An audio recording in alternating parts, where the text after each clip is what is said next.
दोस्तों, मैं हूं आशीष पांडे। एग्ज़ाम हॉल में आपका स्वागत है और आज हम डिस्कस करेंगे 11 जुलाई का द हिंदू कंप्लीट एनालिसिस। दोस्तों, डिस्कशन शुरू करने से पहले मैं आपको बता दूं कि आपको इस लेक्चर का अगर पूरा पीडीएफ चाहिए, पूरा पीडीएफ नोट्स चाहिए, तो हमारा टेलीग्राम ग्रुप ज्वाइन करें, जिसका लिंक मैंने इसमें भी दिया है और डिस्क्रिप्शन में भी दिया है। लिंक ज़रूर ज्वाइन करें दोस्तों, क्योंकि ना सिर्फ हिंदू का जो पीडीएफ है बल्कि उसके अलावा और भी एग्ज़ाम्स के लिए हम बढ़िया पीडीएफ आपको देंगे। उसमें करंट अफेयर के नोट्स देंगे, समरीज़ देंगे और भी जो भी एग्ज़ाम के लायक, जो भी एग्ज़ाम में आपकी हेल्प करने के लिए जो भी पीडीएफ की ज़रूरत पड़ेगी वो हम उस ग्रुप में आपको देते रहेंगे। अभी फ़िलहाल हम हिंदू पे फोकस कर रहे हैं, तो आप ये ग्रुप ज़रूर ज्वाइन कर लीजिए। ये आपके एग्ज़ाम में बहुत बेनिफिशियल होगी और आपको अच्छे बढ़िया PDF exam point of view से उसमें मिलते रहेंगे। तो दोस्तों, शुरू करते हैं आज के पहले खबर पे। दोस्तों, आप सबको पता ही है कि इस समय दिल्ली और जो आसपास के हिली स्टेट्स हैं उसमें बहुत ही ज़बरदस्त, बहुत ही अनप्रेसिडेंटेड तरीके से रेनफॉल हो रहा है, वर्षा हो रही है, जिससे वहाँ की जो जीवन है वो अस्त व्यस्त हो गया है और काफ़ी दिक्कतों का सामना करना पड़ रहा है लोगों का। दिल्ली में जलभराव की समस्या हो गई है और जो हिली स्टेट्स हैं, हिमाचल प्रदेश, उत्तराखंड, जम्मू कश्मीर, वहाँ पे लैंडस्लाइड्स हो रहे हैं और एवलांचेज आ रहे हैं और बहुत तरह की दिक्कतें, लोगों को परेशानी का सामना करना पड़ रहा है। तो दोस्तों, इस बार ऐसा क्या हुआ है कि इतना ज़्यादा रेनफॉल हो रहा है, इतनी ज़्यादा अनप्रेसिडेंटेड मात्रा में एक्सट्रीम रेनफॉल हो रहा है इन एरियाज़ में। इसकी क्या वजह है दोस्तों? इसकी वजह मैं आपको आज बताऊंगा। कुछ जोग्राफिकल फिनोमिनन है जिसकी वजह से ऐसा हो रहा है, उसके बारे में हम डिटेल में चर्चा करेंगे दोस्तों। तो सबसे पहले मैं आपको बताना चाहूँगा कि ये जो रेनफॉल है ये क्यों हो रहा है। दोस्तों, ये एक रेनफॉल हो रहा है due to interaction between western disturbance and monsoon. दोस्तों, वेस्टर्न डिस्टर्बेंस को हम पश्चिमी विक्षोभ भी कहते हैं हिंदी में, और मानसून आप लोग सब जानते ही हैं। इस बार दोस्तों गर्मी में क्या हुआ है कि वेस्टर्न डिस्टर्बेंस और मानसून एक दूसरे से मिल गए हैं। अभी इसका पूरा प्रोसेस मैं आपको बताऊंगा दोस्तों। पहले मैं आपको बता दूं वेस्टर्न डिस्टर्बेंसेस क्या होते हैं। दोस्तों, वेस्टर्न डिस्टर्बेंसेस एक साइक्लोनिक रेनफॉल होते हैं, साइक्लोनिक रेनफॉल के प्रकार होते हैं जो मेडिटेरेनियन सी से चल के हमारे देश में आते हैं। मेडिटेरेनियन सी से चलते हुए ईरान, पाकिस्तान, अफ़गानिस्तान को कवर करते हुए हमारे देश में आते हैं और ये विंटर, ठंडी के मौसम में ये वर्षा करते हैं और ये राबी क्रॉप्स के लिए काफ़ी लाभदायक भी हैं। और ये बेसिकली जनवरी से लेके मार्च तक ही एक्टिव रहते हैं वेस्टर्न डिस्टर्बेंसेस इंडिया में, जिससे ठंड में बारिश होती है, थोड़ी इससे ठंड बढ़ भी जाती है। लेकिन इस बार क्या हुआ है कि ये वेस्टर्न डिस्टर्बेंसेस जो हैं वो अभी जून जुलाई के महीने में भी एक्टिव हैं और खूब सारी, और जो दिल्ली और आसपास के हिली स्टेट्स हैं उसमें बहुत सारे रेनफॉल लाने के ज़िम्मेदार भी हैं। दोस्तों, आइए अब इसके बारे में थोड़ा डिटेल में बात करते हैं। ये जो टेक्स्ट है ये आप पीडीएफ में देख लीजिएगा। मैं आपको पूरा प्रोसेस समझा लेता हूँ और उसके बाद, प्रोसेस समझाने के बाद हम ये डिस्कस करेंगे कि क्लाइमेट चेंज इसके लिए क्यों जिम्मेदार है। दोस्तों, सबसे पहले देखिए क्या हुआ है कि ये हमारा इंडिया है।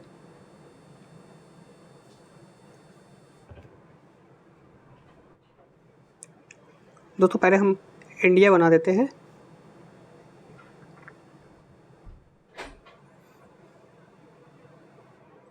ओके, एक दोस्तों स्कीमेटिक फिगर है इंडिया का और ये वेस्टर्न डिस्टर्बेंसेस हैं। दोस्तों देखिए, ये मेडिटेरेनियन सी है दोस्तों। मेडिटेरेनियन सी से दोस्तों देखिए वेस्टर्न डिस्टर्बेंसेस इस डायरेक्शन में आती है और ये ईरान, पाकिस्तान और Iran, gulf countries, Iran, Afghanistan और पाकिस्तान को कवर करते हुए हम दिल्ली में आती है। दोस्तों, जब ये यहाँ से मॉइस्चर लेके दिल्ली की तरफ आती है तो धीरे धीरे इन कंट्रीज़ पे बारिश करते हुए जब वो दिल्ली आती है तो उसमें मॉइस्चर का जो कंटेंट होता है वो कम हो जाता है और जनवरी से लेके मार्च के बीच में ये हल्की बारिश यहाँ पे कराता है। लेकिन दोस्तों, और मार्च के बाद ये इनएक्टिव हो जाता है, मतलब इसमें मॉइस्चर नहीं रह जाता और ये लगभग ख़त्म हो जाता है।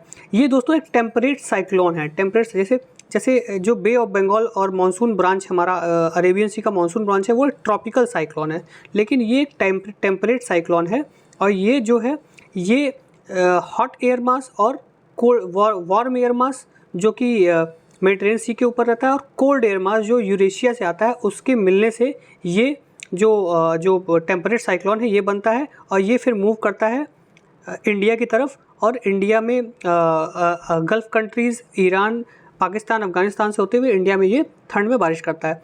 लेकिन दोस्तों, इस बार क्या हुआ इस बार जो बे ऑफ बंगाल ब्रांच है मॉनसून की, वो जब दिल्ली के पास आई तो ये जो वेस्टर्न डिस्टर्बेंसेस हैं ये हल्के इनएक्टिव फॉर्म में यहाँ प्रेजेंट थे, और जैसे ही मॉनसून का मॉइस्चर ये पाए हैं ये तुरंत एक्टिव हो गए, और ये वेस्टर्न डिस्टर्बेंसेस और ये बे ऑफ बंगाल ब्रांच जो है ये मिल के इन दोनों ने दिल्ली में खूब बारिश की, और ऐसा माना जा रहा है कि 40 साल में ये दिल्ली में अब तक का सबसे ज़्यादा बारिश है, और इसकी वजह से वहाँ का जनजीवन अस्त व्यस्त हो गया। दोस्तों, ना सिर्फ दिल्ली में ये जो दोनों ब्रांच के जो मिलाप है, ये जो आसपास के हिल स्टेट्स हैं वहाँ भी बहुत सारी बारिश किए हैं। क्यों किए हैं दोस्तों? क्योंकि हिल स्टेट्स में दोस्तों माउंटेन्स होते हैं, हिल्स होते हैं, तो जब ये विंड्स, जब ये क्लाउड्स जो हैं वेस्टर्न डिस्टर्बेंसेस और मानसून के जो विंड्स हैं वो जब इन हिल स्टेट्स में आते हैं तो इन माउंटेन से टकराते हैं, और टकराते ही दोस्तों ये ऊपर की तरफ बढ़ते हैं, और जब ये ऊपर की तरफ बढ़ते हैं तो ये बहुत सारी वर्षा करते हैं, बहुत सारी बारिश करते हैं। तो नीचे के जो वैली एरिया है उसमें बहुत सारे डाउनपोरिंग होती है, बारिश होती है, और यहाँ बाढ़ से खतरे आ जाते हैं, लैंडस्लाइड्स होते हैं, और मतलब मड फ्लो होते हैं, फ्लैश फ्लड्स आते हैं। इस तरह की चीज़ें इन एरियाज़ में दोस्तों होती हैं। तो दोस्तों, उम्मीद करता हूँ कि आपको समझ में आया होगा कि वेस्टर्न डिस्टर्बेंसेस और मॉनसून के मिलने से कैसे इस जोन में इतनी सारी बारिश इस बार हो गई, और ये जानकारी दी है हमारे इंडियन मेट डिपार्टमेंट ने। दोस्तों, अब ऐसा भी कहा जा रहा है कि क्लाइमेट चेंज की वजह से ऐसा हो रहा है।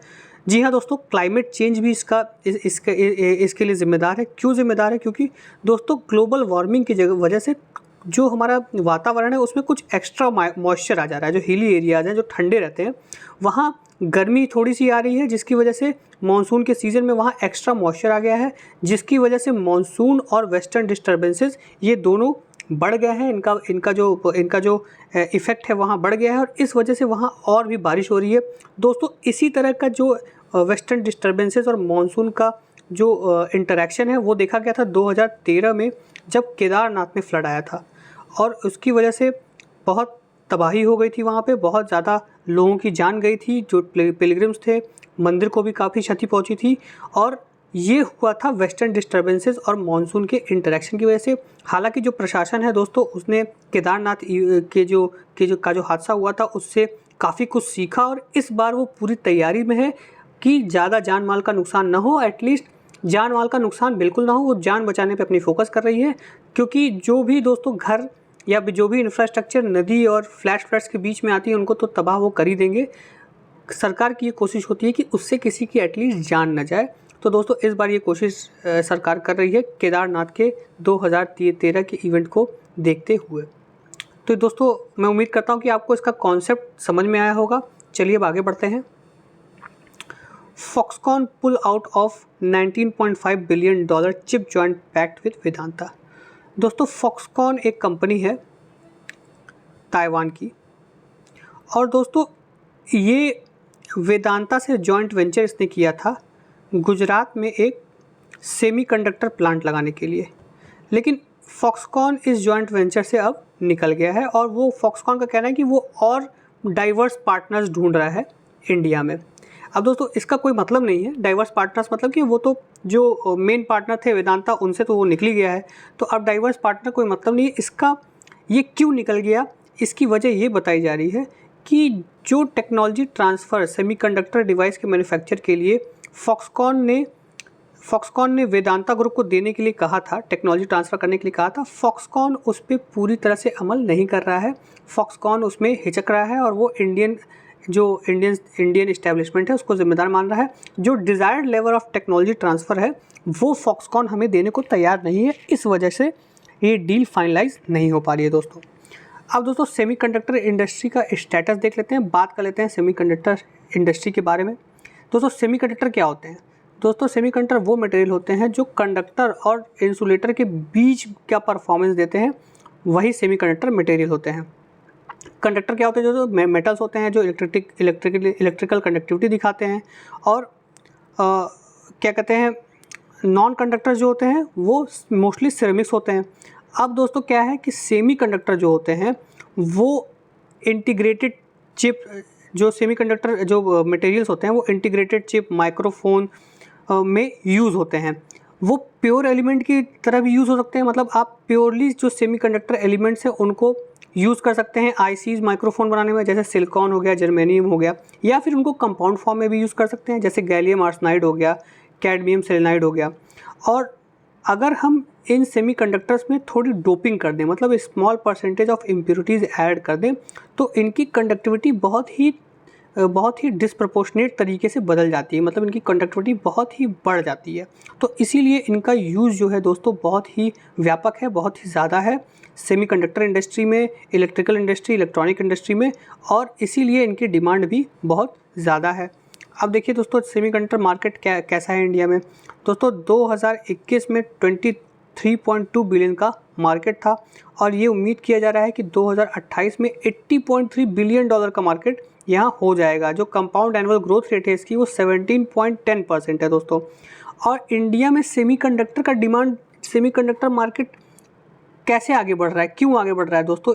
इसकी वजह यह है कि हमारे देश में इलेक्ट्रॉनिक डिवाइसेस की डिमांड बहुत ही ज़्यादा है। इसके अलावा हमारे जो देश में लोग हैं उनके पास अब इनकम भी बढ़ रही है, तो डिस्पोजेबल इनकम ज़्यादा हो रही है। भैया आप मोबाइल ख़रीदा तो भैया आपको पसंद नहीं आया तो 1 महीने बाद उसको बेच के आप नया मोबाइल ख़रीद रहे हैं। लोग एप्पल का फ़ोन ख़रीद रहे हैं, फिर सैमसंग का फ़ोन ख़रीद रहे हैं, उनको वो पसंद नहीं आ रहा तो आईपैड ख़रीद ले रहे हैं। मतलब लोगों के पास पैसा है तो वो तरह तरह की इलेक्ट्रॉनिक डिवाइसेस ख़रीद रहे हैं। उसका यूज़ भले करे ना, वो करे या ना करे, लेकिन एक मतलब शो ऑफ कल्चर भी ऐसा आ गया है हमारे देश में, जो इलेक्ट्रॉनिक डिवाइसेस दिखा के लोग अपने आप को ये दिखाने की कोशिश करते हैं कि भैया हमारे पास बहुत पैसा है। तो एक तरह से डिस्पोजेबल इनकम बढ़ने की वजह से भी इलेक्ट्रॉनिक डिवाइसेस की सेल बढ़ गई है। और अब हमारा देश जो है डिजिटल टेक्नोलॉजीज़ को बहुत ही ज़्यादा अपने कल्चर में ला रहा है, खुद ढल रहा है। तो जो डिजिटल टेक्नोलॉजीज़ हमारे सोसाइटी में फैल रही है और सोसाइटी में लोगों का जीवन आसान कर रही है, उसकी वजह से भी इसका डिमांड बढ़ रहा है। कैसे आसान कर रही है दोस्तों? हर चीज़ ऑनलाइन हो रही है अब, हर चीज़, मतलब डायरेक्ट बेनिफिट कैश ट्रांसफ़र से लेके प्लेन की बुकिंग तक सब कुछ ऑनलाइन हो गया। तो ऑनलाइन होने में दोस्तों क्या है, डिजिटल टेक्नोलॉजी का बहुत यूज़ है, डिजिटल डिवाइसेस, मशीन्स, इंफ्रास्ट्रक्चर का बहुत इस्तेमाल है। तो इस इस्तेमाल की वजह से जो सेमीकंडक्टर मार्केट है वो बूम कर रहा है इंडिया में। दोस्तों गवर्नमेंट भी काफ़ी इनिशिएटिव ले रही है कि जो सेमीकंडक्टर इंडस्ट्री है इसका ग्रो हो सके। जैसे production link PLI scheme launch करने जा रही है सेमीकंडक्टर इंडस्ट्री में। और दोस्तों देखिए सेमीकंडक्टर इंडस्ट्री जो है वो डिज़ाइन और डेवलपमेंट सेगमेंट में, जो सेमीकंडक्टर इंडस्ट्री है उसमें डिज़ाइन और डेवलपमेंट सेगमेंट डोमिनेट करता है दोस्तों, जो 80% दुनिया मार्केट में फैला हुआ है दोस्तों। जैसे जो डिज़ाइन और डेवलपमेंट सेगमेंट है वो सेमीकंडक्टर इंडस्ट्री का 80% मार्केट शेयर लिए हुआ है। तो इस वजह से भी जो सेमीकंडक्टर डिमांड है वो इंडिया में बहुत ज़्यादा है, क्योंकि यहाँ डिज़ाइन और डेवलपमेंट जो है इंडिया में काफ़ी कम है। ये R&D सेमीकंडक्टर में काफ़ी कम है, और इंडिया गवर्नमेंट की ये कोशिश है कि अलग अलग जो देश से कंपनीज़ हैं उनको इंडिया में लाया जाए और टेक्नोलॉजी ट्रांसफ़र किया जाए। अब दोस्तों देखिए सेमीकंडक्टर मैन्युफैक्चरिंग में क्या क्या चैलेंजेस हैं दोस्तों। इसका वैल्यू चेन बहुत कॉम्प्लेक्स है। वैल्यू चेन का मतलब दोस्तों क्या है कि सेमीकंडक्टर को मैन्युफैक्चर करने के लिए बहुत ही रिसर्च, डेवलपमेंट और इंटेलेक्चुअल प्रॉपर्टी राइट्स के चैलेंजेस को फेस करना पड़ता है, जो कि अभी हमारे देश में कम है। R&D हमारे देश में सेमीकंडक्टर पे R&D रिसर्च एंड डेवलपमेंट काफ़ी कम हो रहा है, जिसकी वजह से ताइवान, साउथ कोरिया, USA जैसे जो देश हैं वो सेमीकंडक्टर इंडस्ट्री में लीड ले रहे हैं। और हम जब तक कोई भी टेक्नोलॉजी डेवलप कर पाते हैं सेमीकंडक्टर इंडस्ट्री में, तब तक ये देश जो है हमसे 1-2 स्टेप आगे टेक्नोलॉजी बना चुके होते हैं। तो इसीलिए इस क्षेत्र में टेक्नोलॉजी डेवलप करना काफ़ी मुश्किल है, इसीलिए हम टेक्नोलॉजी ट्रांसफ़र की बात कर रहे हैं दोस्तों। इसमें इन्वेस्टमेंट की बहुत ज़रूरत है। ये कैपिटल इंटेंसिव इंडस्ट्री है और टेक्नोलॉजी इंटेंसिव इंडस्ट्री है, इसमें बहुत ही ज़्यादा कैपिटल की ज़रूरत है। तो किसी स्टार्टअप के लिए तो ये पॉसिबल ही नहीं है कि ये सेमीकंडक्टर प्लांट खोल ले। ये जो बड़े इंडस्ट्रीज़ हैं, बड़े पूंजीपति हैं, वही कर सकते हैं, जैसे कि वेदांता ने अभी कोशिश की है। और दोस्तों इसमें स्पेसिफिक रॉ मटेरियल्स की ज़रूरत पड़ती है, जैसे गैलियम हो गया, सिलिकॉन हो गया, जर्मेनियम हो गया, आर्सेनाइड हो गया, जो भारत में नहीं पाए जाते उसको इंपोर्ट किया जाता है। तो दोस्तों इंपोर्ट भी एक तरह का बहुत बड़ा चैलेंज है। हमें जो सेमीकंडक्टर्स हैं, जो रॉ मटेरियल्स हैं, उनको चाइना और अदर कंट्रीज से इंपोर्ट करना पड़ता है। तो ये भी एक बहुत बड़ा ड्रॉबैक है इंडिया के साथ। अब देखिए दोस्तों, जो ये कंपनीज़ हैं इन जिनके साथ हम टेक्नोलॉजी ट्रांसफ़र करना चाह रहे हैं, इनके साथ हर्डल्स क्या हैं। जैसे देखिए वेदांता फॉक्सकॉन जो है वो टेक पार्टनर नहीं उनको मिल रहा है। टेक पार्टनर मतलब फॉक्सकॉन चाह रहा है कि हम एक्स लेवल का ही क्या कहते हैं टेक्नोलॉजी ट्रांसफ़र करें, वेदांता चाह रहा है नहीं आप वाई लेवल का ट्रांसफ़र करिए। मतलब ये सारी बातें बन नहीं पा रही हैं, तो टेक पार्टनर इन लोगों को मिल नहीं रहे हैं और ये दोनों मिल के 28 नैनोमीटर चिप बनाना चाहते हैं, जिसके लाइसेंस भी प्राप्त करने में इनको काफ़ी दिक्कत आ रही है। एक और कंपनी है दोस्तों ISMC, जो अबू धाबी बेस्ड है। नेक्स्टॉर्बिक और इजराइल की टावर सेमीकंडक्टर, ये दोनों मिलकर बनाई है इस कंपनी को। इसने दोस्तों इंटेल और टावर सेमीकंडक्टर के बीच में जो मर्जर है उस प्रपोज़ल को वो कंसिडर नहीं कर रहे हैं। तो इस वजह से भी जो इंडिया में अब इनका जो गठबंधन है वो अब नहीं आएगा, तो इसकी वजह से भी एक ये हर्डल हो रहा है पार्टनरशिप में।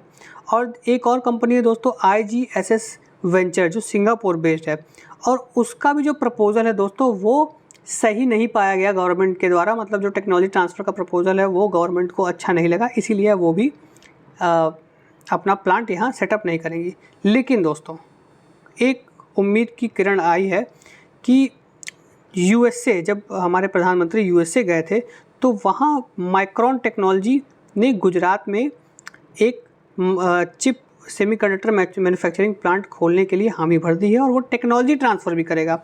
अब जब ये लोग हमें जेट इंजन देने के टेक्नोलॉजी देने को तैयार हो गए हैं, तो माइक्रॉन और माइक्रोचिप्स और सेमीकंडक्टर अब क्या ही है।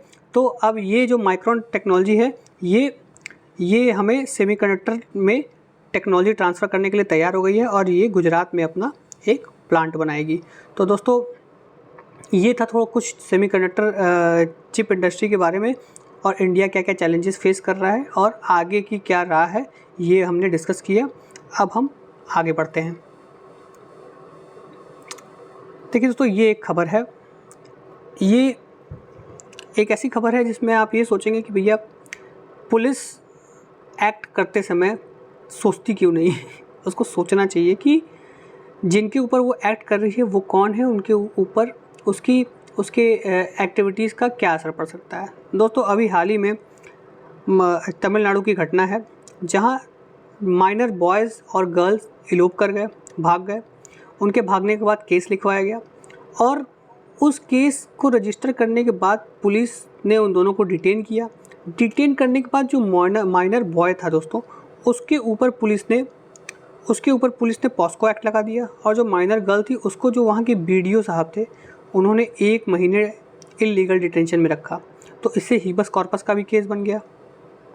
तो मद्रास हाईकोर्ट ने ये ऑर्डर किया, ये माइनर बॉय जो था उसके ऊपर क्रिमिनल केसेस को क्वैश किया, हटाया, और ये ऑर्डर किया कि जो भी बच्चा 18 साल से कम है, अगर वो किसी माइनर गर्ल के साथ भागता है, वो रिलेशनशिप में आते हैं, तो उसे पॉस्को एक्ट रेप अगर कंसेंचुअल है तो नहीं माना जाएगा, और इस तरह के cases minor boy minor girl पे रजिस्टर नहीं किए जाएंगे, जिससे कि उनके फ्यूचर पे लॉन्ग टर्म इफ़ेक्ट पड़े। तो ये ऑर्डर दिया है हाई कोर्ट ने, और इस ऑर्डर के अब दूरगामी परिणाम होंगे, क्योंकि अमूमन हम देखते हैं कि अगर माइनर बॉयज़ गर्ल भागते हैं तो उनको कानून के तहत सज़ा मिलती है, उनके ऊपर केसेस लगाए जाते हैं, IPC की अलग अलग धाराएं लगाई जाती हैं। तो उसी को संज्ञान मिलते हुए मद्रास हाई कोर्ट ने ये कहा, और इस बच्चे के ऊपर तो पॉस्को लगा दिया गया, जो कि बहुत ही बड़ा कानून है, जिससे इस बच्चे की पूरा फ्यूचर ख़राब हो सकता था। और दोस्तों रेप को टेस्ट करने के लिए कुछ ऐसे टेस्ट होते थे जो बहुत ही इनह्यूमन माने जाते हैं, जैसे 2 फिंगर टेस्ट और अलग अलग तरीक़ों के टेस्ट है। तो उस पर मद्रास हाईकोर्ट ने कहा कि इस तरह के टेस्ट माइनर गर्ल्स पे नहीं किए जाएंगे।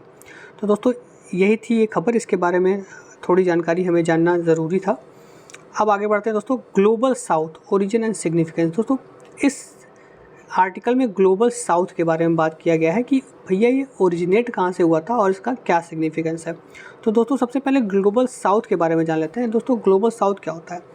ग्लोबल साउथ वो कंट्रीज़ हैं जो डेवलप कर रहे हैं, अभी डेवलपिंग कंट्रीज़ हैं, या तो डेवलप नहीं है, बहुत लेस डेवलप्ड है, या तो एकदम डेवलप नहीं है, पुअर कंट्रीज़ हैं, अंडर डेवलप्ड है। इन्हीं को हम ग्लोबल साउथ कहते हैं। और ये वो कंट्रीज़ हैं जो दोस्तों जो कॉलोनियलिज्म और इम्पीरियलिज्म के ऑनस्लॉट को झेले हैं। मतलब जहाँ कॉलोनियलिज्म और इम्पीरियलिज्म रहा है, जो वेस्टर्न पावर्स हैं वहाँ उन्होंने इन कंट्रीज़ पे कभी न कभी रूल किया है। इन्हीं कंट्रीज़ को ग्लोबल साउथ कहते हैं। और ये आर्टिकल ये कह रहा है कि 2030 तक जो वर्ल्ड की इमर्जिंग इकोनॉमीज़ होंगी, सबसे बड़ी इकोनॉमीज़ 4 इकोनॉमीज़ होंगी, उसमें से 3 ये ग्लोबल साउथ रहेंगे, ग्लोबल साउथ की इकोनॉमीज़ रहेंगी। और वो 3 कौन है दोस्तों? चाइना, इंडिया और इंडोनेशिया। और जो चौथा सुपर पावर है, जो चौथा बड़ा इकोनॉमी रहेगा वो है यूएस। तो यूएस तो ग्लोबल साउथ का हिस्सा है नहीं। चाइना, इंडिया और इंडोनेशिया ये ग्लोबल साउथ के ऐसे कंट्रीज़ होंगे जो टॉप 4 इकोनॉमीज़ में 2030 तक अपने आप को प्रोजेक्ट करेंगे।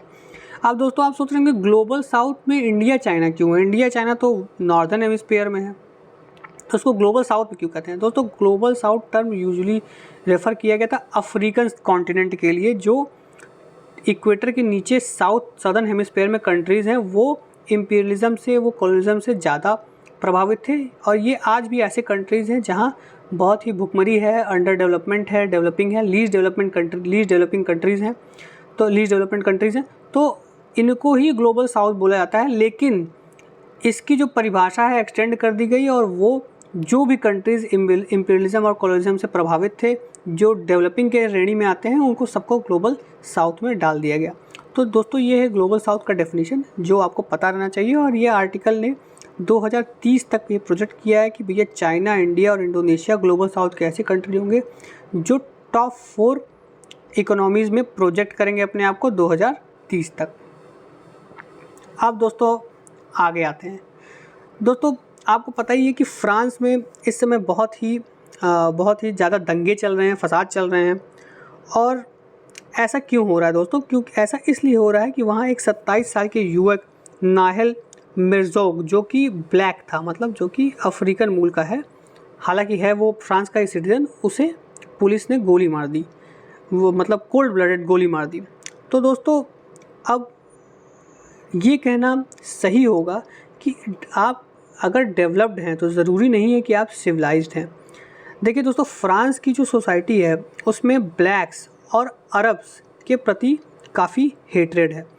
हेट्रेड इसलिए है दोस्तों क्योंकि अरब्स जो हैं वो मुस्लिम हैं, और दोस्तों जो वहाँ फ्रांस में सेक्युलरिज्म का कॉन्सेप्ट है वो इंडिया से एकदम अलग है। इंडिया सेक्युलरिज्म, सपोर्टिव सेक्युलरिज्म करती है, मतलब कि आप अपने रिलीजन को प्रैक्टिस करने के लिए एकदम फ्री हैं। आप बुर्का पहन के रोड पे चल सकते हैं, आप टोपी पहन के रोड पे चल सकते हैं, आप धोती कुर्ता पहन के रोड पे चल सकते हैं, कहीं कोई समस्या नहीं है। लेकिन फ्रांस में ऐसा नहीं है दोस्तों। फ्रांस में प्रोहिबिटिव सेक्युलरिज्म है, मतलब कि सारे नागरिक एक ही तरह रहेंगे। मतलब कि कोई भी नागरिक जो वहाँ किसी धर्म को मानता है वो उसका प्राइवेट इशू है, वो घर के अंदर करे, बाहर नहीं। और यहाँ इंडिया में क्या है दोस्तों, ये पब्लिक इशू भी है, क्योंकि आप घर के बाहर कहीं भी अपने रिलीजन को प्रोफेस कर सकते हैं, प्रीच कर सकते हैं। हाँ, कन्वर्जन ज़बरदस्ती कन्वर्जन नहीं कर सकते, लेकिन प्रीच प्रोफेस कर सकते हैं। लेकिन फ्रांस में ऐसा नहीं है। तो इसीलिए फ्रांस में जब कोई लेडी बुर्का पहन के किसी संस्थान में आती है, इंस्टीट्यूशन में आती है, तो उसका बड़ा विरोध होता है और ऐसा करने से उसे मना किया जाता है। तो दोस्तों वहाँ की जो वाइट पॉपुलेशन है वो ब्लैक्स और अरब के प्रति काफ़ी हेट्रेड है उसमें, और काफ़ी रिसेंटमेंट है कि ये लोग बाहर से आए हैं और अब हमारे जॉब्स और एम्प्लॉयमेंट्स ये लोग ले रहे हैं। तो इसीलिए दोस्तों क्या है कि इस तरह की घटनाएं फ्रांस में होती रहती हैं, और ये बहुत ही अनप्रेसिडेंटेड स्केल पे हो जाती है, क्योंकि एक छोटी घटना जो भी होती है वो पूरी कम्युनिटी अपने ऊपर ले लेती है कि ये कम्युनिटी के अगेंस्ट है, कम्युनिटी के अगेंस्ट रेसिस्ट है। अभी आपने हाल ही में सुना होगा कि एक फ्रांस में एक प्रोफेसर के गर्दन को काट दिया गया था क्योंकि उसने प्रॉफेट मोहम्मद के बारे में कुछ बोला था। तो इस तरह की एक्टिविटीज़ वहाँ बहुत ज़्यादा होती हैं और बहुत ही ज़्यादा कट्टरता है वहाँ ग्रुप्स में, और इस वजह से दोस्तों फ्रांस में छोटे इवेंट्स पे भी बड़े राइट्स हो जाते हैं जो वहाँ की गवर्नमेंट कंट्रोल नहीं कर पाती है। तो दोस्तों ये प्रॉब्लम्स अगर किसी को लगता है कि सिर्फ इंडिया जैसे इंडिया में है और आसपास के कंट्रीज़ में, तो ऐसा नहीं है दोस्तों। ये प्रॉब्लम हर जगह है। इवन जो मोस्ट डेवलप्ड कंट्रीज़ हैं जहाँ कोई प्रॉब्लम नहीं है, जहाँ अनएम्प्लॉयमेंट की प्रॉब्लम नहीं है, वहाँ भी ऐसी प्रॉब्लम्स होती हैं दोस्तों। चलिए दोस्तों नेक्स्ट खबर पे आते हैं।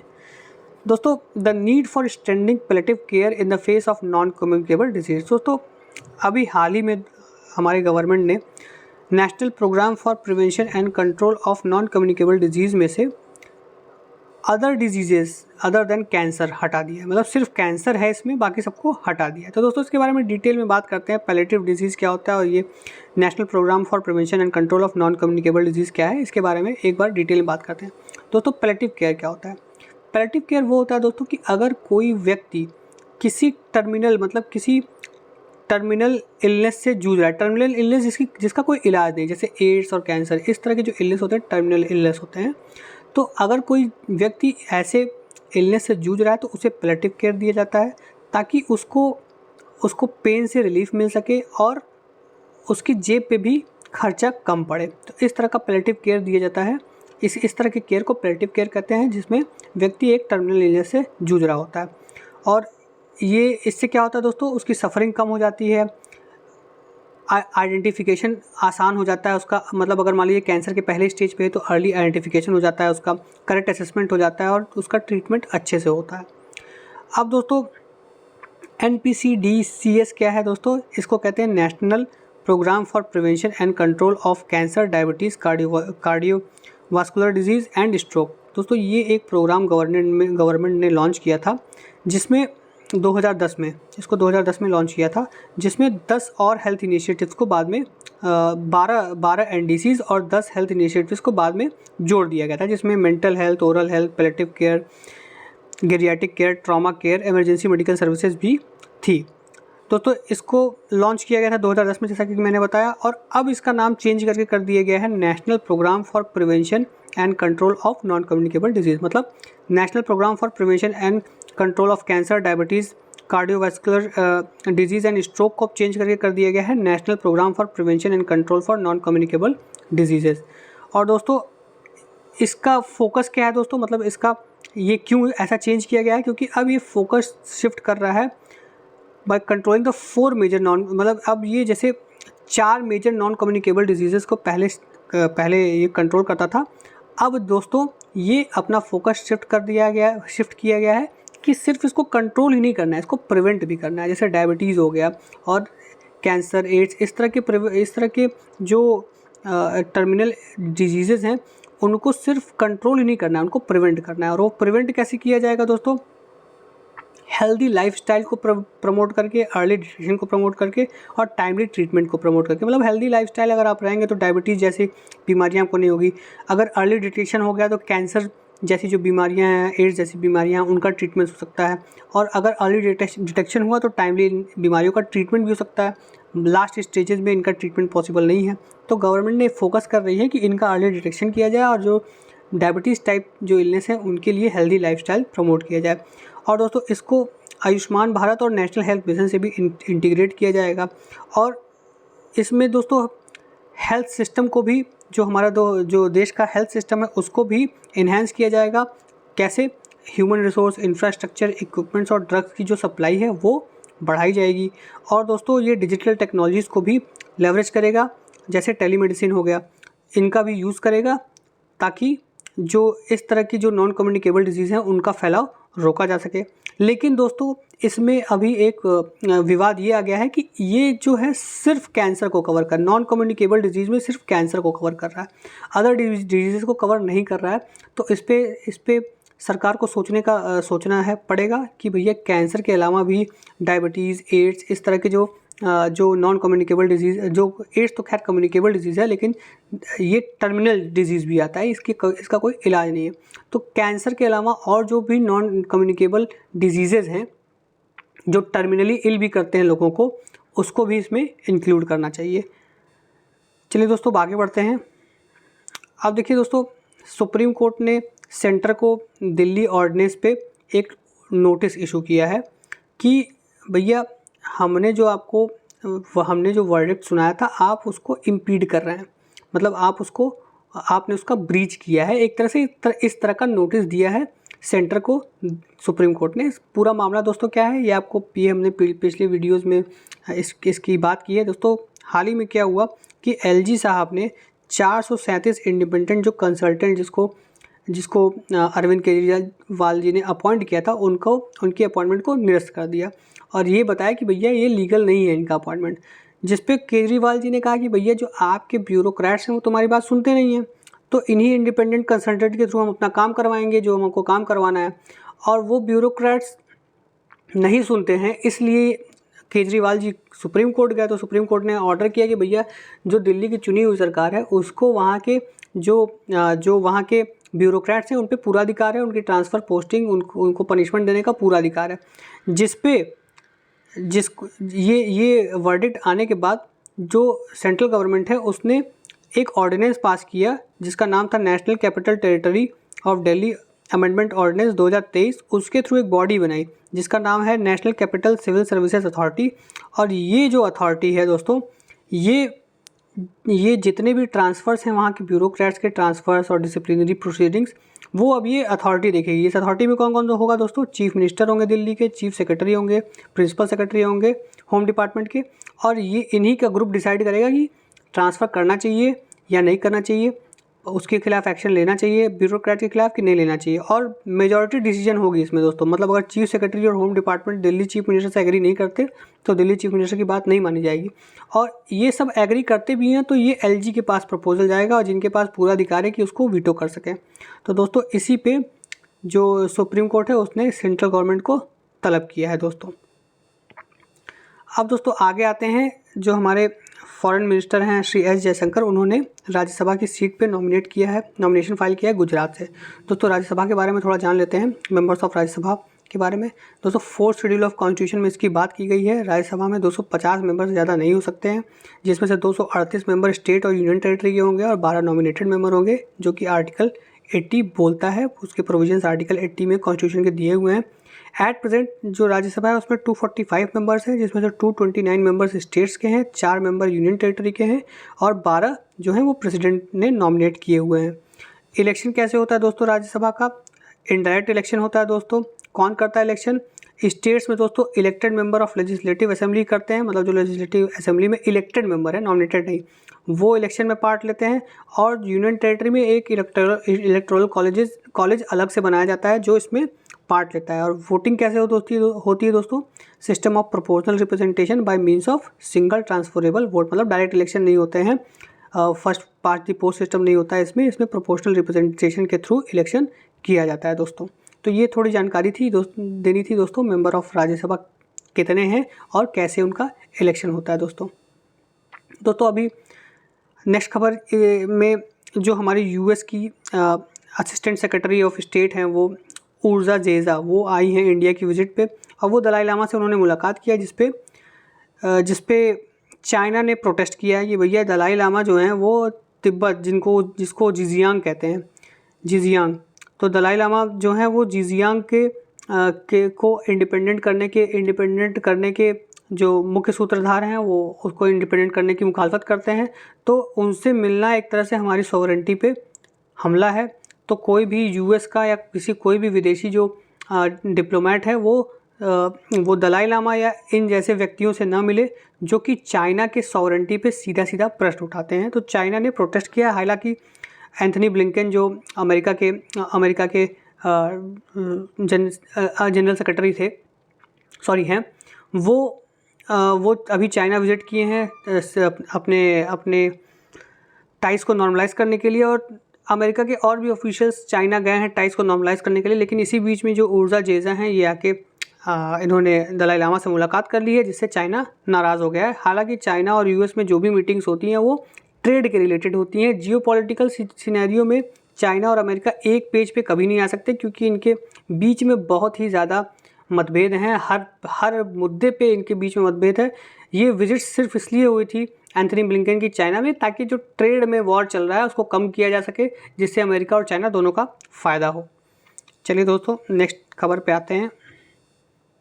दोस्तों हाल ही में दिल्ली की जो वेटलैंड्स हैं उसमें गार्बेज डंपिंग की बहुत ही समस्या बढ़ गई थी। तो इस वजह से एससी ने सुप्रीम कोर्ट ने एक प्ली पे रिस्पांस मांगा है गवर्नमेंट का कि भैया वेटलैंड को कंजर्व करने के लिए आप क्या कर रहे हैं। तो दोस्तों वेटलैंड के बारे में देख लेते हैं। वेटलैंड होता क्या है दोस्तों? ये टेरेस्ट्रियल और एक्वाटिक, मतलब धरती और पानी के बीच का एक इकोसिस्टम होता है जिसको हम इकोटोन भी कहते हैं। ये कोस्टल इनलैंड वेटलैंड्स में भी कोस्टल एंड इनलैंड वेटलैंड्स में इसको क्लासिफाई किया जाता है। ये नेचुरल भी होते हैं, मैनमेड भी होते हैं। और रामसार कन्वेंशन जो है, रामसार कन्वेंशन के बारे में अभी आगे बात करेंगे। रामसार कन्वेंशन इसको कैसे डिफाइन करता है कि ये वेटलैंड्स वो एरिया होते हैं जहाँ मार्श, फेन और पीटलैंड होता है। मार्श, फेन और पीटलैंड मतलब कि दोस्तों पानी एक सैचुरेटेड स्टेज में होता है जिनको हम मार्शेस कहते हैं। ये टेम्पररी भी हो सकते हैं, परमानेंट भी हो सकते हैं। इनको नेचुरली ये एग्जिस्ट भी करते हैं और इनको आर्टिफिशियली बनाया जा सकता है। और इसमें फ्रेश वाटर, खारा पानी, ब्रैकिश वाटर और साल्ट वाटर, मतलब कि फ्रेश वाटर, ब्रैकिश वाटर और सॉल्ट वाटर, ये दोनों खारे पानी के ही प्रकार हैं, ये हो सकते हैं दोस्तों।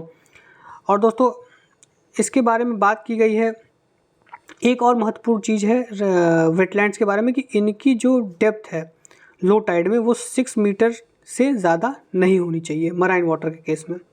दोस्तों रामसार कन्वेंशन के बारे में बात करते हैं। ये एक इंटरनेशनल एग्रीमेंट है जो कंजर्वेशन और वाइस यूज़ ऑफ वेटलैंड को प्रमोट करता है।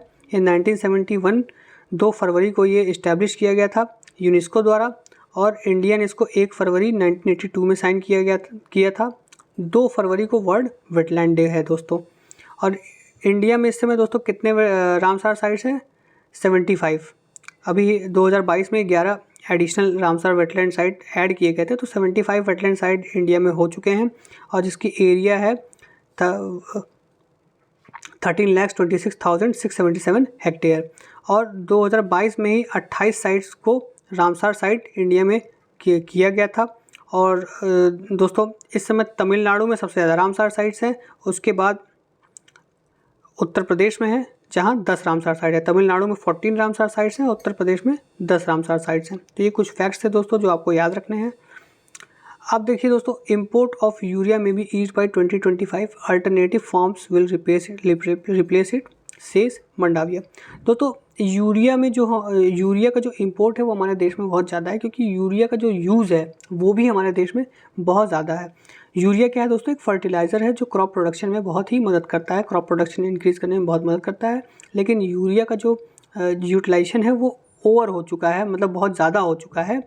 इस वजह से हमारी सॉइल और हमारे इकोलॉजी को, जो एग्रो इकोलॉजी है, उसमें बहुत इफेक्ट पड़ रहा है। तो इसी वजह से यूरिया इंपोर्ट को वो ईज़ करना चाहते हैं ऑर्गेनिक फार्मिंग की तरफ हमारी जो एग्रीकल्चर मिनिस्ट्री है वो जाना चाहती है। तो दोस्तों इसके बारे में डिटेल में देख लेते हैं। दोस्तों यूरिया क्या होता है? यूरिया सोर्स ऑफ नाइट्रोजन होता है जो कि क्रॉप ग्रोथ में बहुत ही क्रूशियल रोल निभाता है। यूरिया जो है सबसे इम्पॉर्टेंट नाइट्रोजनस फर्टिलाइज़र है, क्योंकि उसका नाइट्रोजन कंटेंट बहुत हाई है, उसमें 46% नाइट्रोजन पाया जाता है। ये एक वाइट कलर का क्रिस्टलाइन ऑर्गेनिक केमिकल कंपाउंड होता है दोस्तों, और इसको एग्रीकल्चर, फर्टिलाइज़र और एनिमल फीड एडिटिव में बहुत ही व्यापक तरीके से यूज़ करते हैं। दोस्तों इसका ओवर यूज़ अब इंडिया में बहुत ज़्यादा हो रहा है, क्योंकि दोस्तों जो नाइट्रोजन, फॉस्फोरस और पोटेशियम का जो आइडियल कॉम्बिनेशन है वो है 4:2:1। लेकिन जब न्यूट्रिएंट बेस्ड सब्सिडी स्कीम आई 2010 में, तो उसने फॉस्फोरस और पोटेशियम पे सब्सिडी फिक्स कर दी कि भैया each grade of phosphorus and potassium fertiliser will be subsidised to at the rate of fix amount. लेकिन यूरिया को इस फिक्स सब्सिडी से बाहर रखा, क्योंकि यूरिया का यूज़ बहुत ही ज़्यादा हो रहा था और क्रॉप प्रोडक्शन के लिए इसकी बहुत ज़रूरत थी। तो उसका परिणाम ये हुआ कि दोस्तों यूरिया का यूज़ बहुत ज़्यादा होने लगा और उससे सॉइल की जो प्रोडक्टिविटी थी घटने लगी, एग्रो इकोलॉजी पे उसका इफेक्ट पड़ने लगा। तो इसीलिए दोस्तों अब यूरिया का सब्स्टिट्यूट ढूंढा जा रहा है कि भैया यूरिया को कैसे सब्स्टिट्यूट किया जाए, नाइट्रोजन कैसे सप्लाई किया जाए ऑप्टिमम तरीके से प्लांट्स को, जिससे इकोलॉजी पे कोई फ़र्क ना पड़े। तो दोस्तों प्रोडक्शन और इंपोर्ट देख लेते हैं। दोस्तों इंडिया जो है वो यूरिया प्रोडक्शन में टॉप है, लेकिन दोस्तों दिक्कत ये है इंडिया में कि यहाँ कंजम्पशन भी बहुत हाई है, इसलिए हमें इंपोर्ट भी करना पड़ता है। 2018 में दोस्तों यूरिया प्रोडक्शन इंडिया में 23.9 मिलियन टन था, जो 42% ऑफ वर्ल्ड यूरिया प्रोडक्शन था। और अदर टॉप 5 कंट्रीज़ जो थे, जो टॉप 5 कंट्रीज़ में इंडिया के बाद कौन कौन था दोस्तों? इंडोनेशिया, USA, कनाडा और वियतनाम।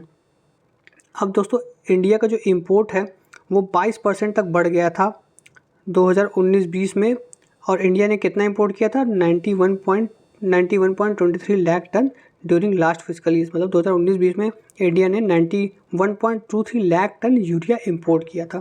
तो दोस्तों ये कुछ प्रोडक्शन और इंपोर्ट फिगर्स थे यूरिया के, जिससे पता चलता है कि यूरिया हमारे देश में कितना इंपॉर्टेंट है और कितने व्यापक तरीके से यूज़ किया जा रहा है, जिसके ड्रॉबैक्स भी हमको देखने पड़ रहे हैं। देखिए दोस्तों, हमारे प्रधानमंत्री अब फ्रांस के ट्रिप पे जाने वाले हैं और राफेल, स्कॉर्पियन और जेट इंजन्स के लिए अब वो बात करेंगे। जैसे अमेरिका से उन्होंने बात की थी कि जेट इंजन्स की सप्लाई जो है इंडिया में तो की ही जाए और ट्रांसफ़र ऑफ टेक्नोलॉजी भी की जाए।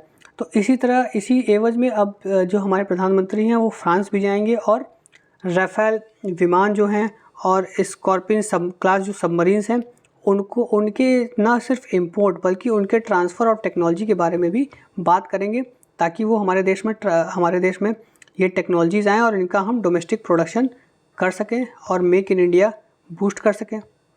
तो दोस्तों अभी जब हमारे प्रधानमंत्री जाएंगे तो इन टेक्नोलॉजीज़ को ट्रांसफ़र करने पे क्या क्या बातें होंगी, क्या क्या चीज़ें, क्या कैसे कैसे ये टेक्नोलॉजी हमारे देश में आएगी, इसके बारे में और डिटेल में हमें मालूम चलेगा। अभी फ़िलहाल हम इतना जान लें कि हमारे जो प्रधानमंत्री हैं वो फ्रांस ट्रिप पे इन सब मुद्दों पे चर्चा करेंगे और कोशिश करेंगे कि ये टेक्नोलॉजी हमारे देश में आए। अब दोस्तों आगे बढ़ते हैं। दोस्तों चाइना ने पुलिस, इकोनॉमी और टेक्निकल फील्ड में सोलोमन आइलैंड से डील साइन किया है। दोस्तों एशिया पैसिफिक में बहुत सारे आइलैंड्स हैं जिनसे चाइना डील साइन करता रहता है और इनको सॉफ्ट लोन देता रहता है, ताकि इस एरिया में चाइना की प्रेजेंस, प्रभुत्ता बनी रहे। उसी डील का एक पार्ट अब बन गया है सोलोमन आइलैंड। सोलोमन आइलैंड कहाँ है दोस्तों? ये ऑस्ट्रेलिया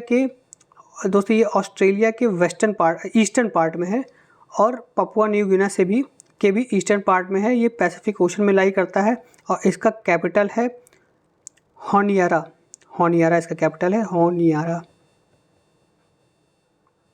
तो दोस्तों चाइना यहाँ पे विजिट की है, तो इसकी लोकेशन के बारे में आप जानते रहिए कि ये कहाँ पे है।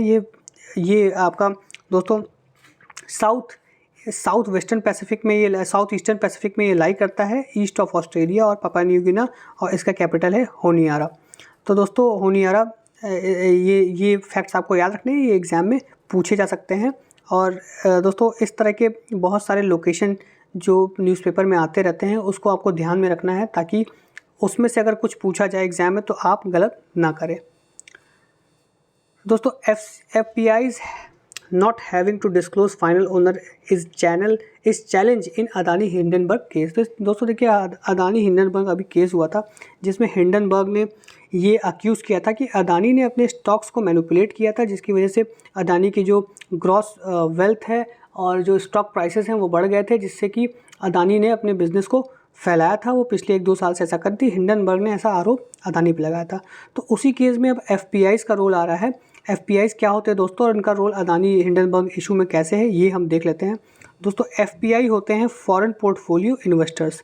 फॉरेन पोर्टफोलियो इन्वेस्टर्स वो होते हैं दोस्तों जो कि securities and other financial assets जो पैसिवली हेल्ड करते हैं। पैसिवली मतलब कि जो फॉरेन इन्वेस्टर्स जिसको डायरेक्टली ओन नहीं करते हैं, वो किसी थर्ड पार्टी के माध्यम से उसको ओन करते हैं, उसमें उनका पैसा लगा होता है, सिर्फ उनकी ओनरशिप नहीं होती है, और जो भी उससे प्रॉफिट होता है वो अपना हिस्सा लेते हैं और चले जाते हैं, उसमें उनका कोई भी ओनरशिप नहीं होता है। It does not provide investor with direct ownership of the financial assets and relatively liquid. मतलब कि दोस्तों ये इसमें जैसा कि मैंने बताया कि डायरेक्ट ओनरशिप इसमें जो इन्वेस्टर है उसकी होती नहीं है, और वो मार्केट काफ़ी वोलेटाइल है दोस्तों। जैसे मैंने पैसा लगा दिया लेकिन मेरा एसेट कुछ नहीं है, तो मैं जब चाहूँगा अपना पैसा ले लूँगा, तो उससे क्या होता है, वोलेटिलिटी आ जाती है मार्केट में। तो फॉरेन पोर्टफोलियो इन्वेस्टर के साथ यही बात है कि वो सिर्फ पैसा लगाते हैं, उनकी ओनरशिप एसेट में होती नहीं है, तो कभी भी आ जा सकते हैं, जिससे कि मार्केट वोलेटाइल होता है। एग्जाम्पल देख लीजिए FPIs का, बॉन्ड है, म्यूचुअल फंड है, एक्सचेंज ट्रेडेड फंड है, अमेरिकन डिपॉजिटरी रिसिप्ट्स है, ग्लोबल डिपॉजिटरी रिसिप्ट्स है। ये सारे ऐसे टूल्स हैं जिससे कि एक फॉरेन इन्वेस्टर्स इंडिया में या किसी भी देश में इन्वेस्ट करता है। अब दोस्तों चूंकि इनकी जो आइडेंटिटी है वो पता नहीं रहती है, इसी से हिंडनबर्ग ने बोला कि भैया ऐसे इन्वेस्टर्स के थ्रू ही जो अदानी ग्रुप है वो इन्वेस्टमेंट करती थी और अपने स्टॉक्स को मैनिपुलेट करती थी, जिसकी वजह से इनका वैल्यूएशन हाई हो गया और इनके स्टॉक्स बढ़ गए, जिससे इनको काफ़ी प्रॉफिट हुआ। तो इसी वजह से फॉरेन पोर्टफोलियो इन्वेस्टर्स जो हैं वो नज़र में आए। दोस्तों इनको कौन रेगुलेट करता है इंडिया में? सेबी। सेबी इनको रेगुलेट करती है। और दोस्तों ये एफपीआई जो पैसा लगाते हैं वो कैपिटल अकाउंट में आते हैं। दोस्तों दो अकाउंट होते हैं बैलेंस ऑफ पेमेंट में, बैलेंस ऑफ पेमेंट में दो अकाउंट होते हैं, कैपिटल अकाउंट और करेंट अकाउंट। तो ये कैपिटल अकाउंट में आते हैं और जो बीओपी है हमारा वो इनकी वजह से दोस्तों कुछ हद तक अनस्टेबल भी हो सकता है, क्योंकि ये वोलेटाइल रहते हैं, ये पैसा कभी भी अपना निकाल सकते हैं। और दोस्तों इनको हॉट मनी भी कहते हैं। हॉट मनी मतलब कि जो डॉलर इंडिया में आ रहा है अगर वो जल्दी से निकलना चालू हो जाए तो हॉट मनी होता है वो, और अगर डॉलर जो निकल रहा है उसको हम हॉट मनी कहेंगे, और इंडियन करेंसी हीटेड हो जाएगी, क्योंकि इंडियन इसका ऑनस्लॉट हिट करेगी, इंडियन करेंसी के वैल्यू में कमी आएगी, डिवैल्यूएशन होगा, तो इसे हम हीटेड करेंसी कहने लगते हैं। और जो पैसा निकलने लगता है मार्केट से उसे हम, जैसे डॉलर जो निकल रहा है मार्केट से, उसे हम हॉट करेंसी कहते हैं। तो एफपीआई की वजह से जो हॉट करेंसी है उसमें बढ़ोतरी भी आती है, क्योंकि ये वॉलेटाइल होता है। जहाँ भी जैसे ही देश का पॉलिटिकल कंडीशन इनस्टेबल होगा ये अपना पैसा निकालने लगेंगे। इन्हें जैसे भी लगे, इन्हें जब भी लगेगा कि भैया इस देश में अब इन्वेस्ट करना सही नहीं है, ये अपना पैसा निकालने लगेंगे, और उससे इन्वेस्टमेंट जो इंफ्रास्ट्रक्चर है वो और ख़राब हो जाएगा, फॉरेक्स और कम होगा, जिससे कंट्री की हालत और ख़राब हो सकती है। तो इसीलिए इसको हॉट मनी भी कहते हैं। तो दोस्तों ये था आज का हमारा द हिंदू का एनालिसिस। दोस्तों अगर आपको अच्छा लगा हो तो हमारे चैनल को लाइक, शेयर और सब्सक्राइब जरूर करिए, बेल आइकन दबा दीजिए और ज़्यादा से ज़्यादा लोगों से शेयर करिए। दोस्तों इसका पीडीएफ आपको हमारे टेलीग्राम ग्रुप में फ्री मिलेगा। उसके अलावा हम और भी बहुत सारे PDFs exam point of view से जो इम्पोर्टेंट है वो आपको देते रहेंगे। जय हिंद दोस्तों, जय भारत।